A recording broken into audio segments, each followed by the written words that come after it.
Think about your favorite childhood memory. Really think about it. Maybe it's a birthday party. Maybe it's a summer afternoon at a lake. Maybe it's the smell of your grandmother's kitchen. You can see it right now, can't you? The colors, the sounds, the way the light hit the wall. It feels real. It feels permanent.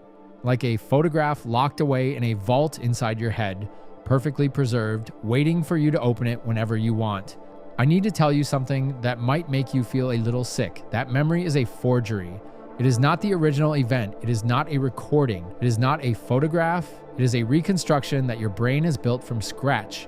And it has done this every single time you've thought about it. Every time you remember something, you are not retrieving a file. You are creating a new version of it, and each new version is slightly different from the last one. Slightly less accurate, slightly more fictional. The memory you have right now of that childhood afternoon is not the memory you had 10 years ago. And that one wasn't the memory you had 20 years ago. The original is gone. It was destroyed the very first time you recalled it. Now, I know this sounds insane. We all grew up thinking of memory as some kind of recording device, a hard drive, a video camera tucked inside your skull, faithfully capturing every experience and storing it for later playback. It's a metaphor that feels so natural that even scientists used it for decades. But it is completely, fundamentally, dangerously wrong. And the evidence against it is overwhelming. Here's what actually happens when you remember something. When you recall a memory, it doesn't just pop out of storage like a file from a folder.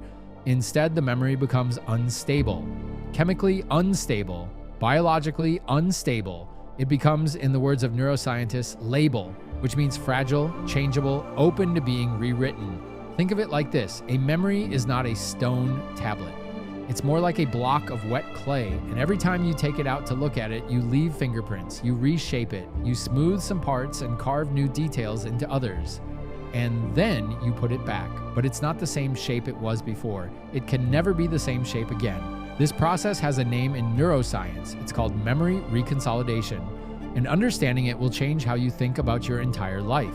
The story of how we discovered this begins in the year 2000. With a neuroscientist named Dr. Karim Nader at New York University.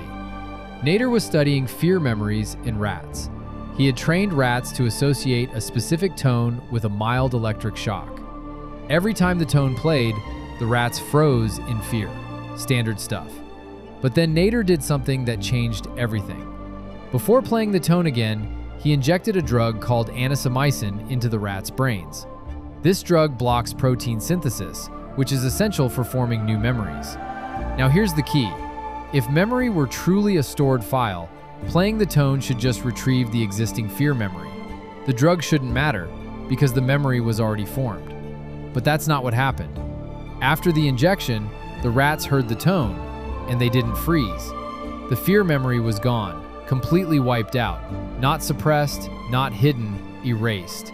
Because by recalling the memory, Nader had made it unstable again, and by blocking the reconsolidation process, he prevented the brain from saving it back. The memory fell apart. This was a bombshell in neuroscience. It proved that recalled memories are not static. They are active, fragile, and dependent on the same biological machinery that created them in the first place. And if they can be disrupted in a lab, they can be distorted in your everyday life. So what does this mean for you? Have you ever had a disagreement with someone about something that happened in the past? You both swear you remember it differently. You both feel certain. You both feel like the other person is lying. Here's the uncomfortable truth. Neither of you is lying. You're both telling the truth, but you're both working from different versions of an event that neither of you actually remembers accurately. But it gets worse, much worse. In the 1990s, a psychologist named Dr. Elizabeth Loftus at the University of Washington conducted a series of experiments that would become some of the most famous and controversial in the history of psychology. In one study, she asked participants to read descriptions of 4 childhood events. 3 were real. 1 was completely fabricated. A story about getting lost in a shopping mall at age 5, being found by an elderly person, and eventually being reunited with their parents. About 25% of the participants began to remember the fake event. Not just believe it happened, actually remember it. They started producing details. The color of the shirt they were wearing, what the elderly person looked like, how scared they felt. They constructed vivid, emotional, sensory-rich memories of something that never happened. And they believed those memories completely. Loftus repeated this kind of experiment in many different forms over the years. She implanted false memories of car accidents, of being hospitalized as a child, of meeting Bugs Bunny at Disneyland, which is impossible because Bugs Bunny is a Warner Brothers character and has never appeared at Disneyland. None of that stopped participants from remembering it vividly. Your brain does not tag memories as real or fake. It doesn't have a verification system. It just stores whatever you give it. And if you replay a memory enough times with enough emotional weight, your brain accepts it as fact. You are not a reliable witness to your own life. You never have been. And now we arrive at the part that actually hurts. The memories you've recalled the most, your most cherished ones, are the ones that have been rewritten the most times. That first kiss. The last conversation you had with someone you lost. A Christmas morning when you were 7. These are the memories you've taken out and held and looked at over and over again, year after year.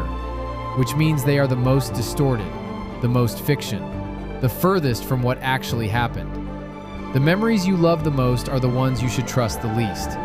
Think about that for a moment. The person you think you were, that child at the lake, that teenager in love, that version of you at the family dinner table, that person is partly a fiction, a story your brain has been rewriting in your absence. You've been editing your own autobiography without knowing it, and the original manuscript was destroyed a long time ago. But here's the thing, and this is the part that keeps me up at night, but in a different way. You need those fictions. Without them, you have no identity, no continuity, no sense of self. Your memories, even the false ones, even the distorted ones, are the glue that holds your version of you together. You are the story you tell yourself about who you are. And that story is beautiful and broken and yours, even if it was never entirely true.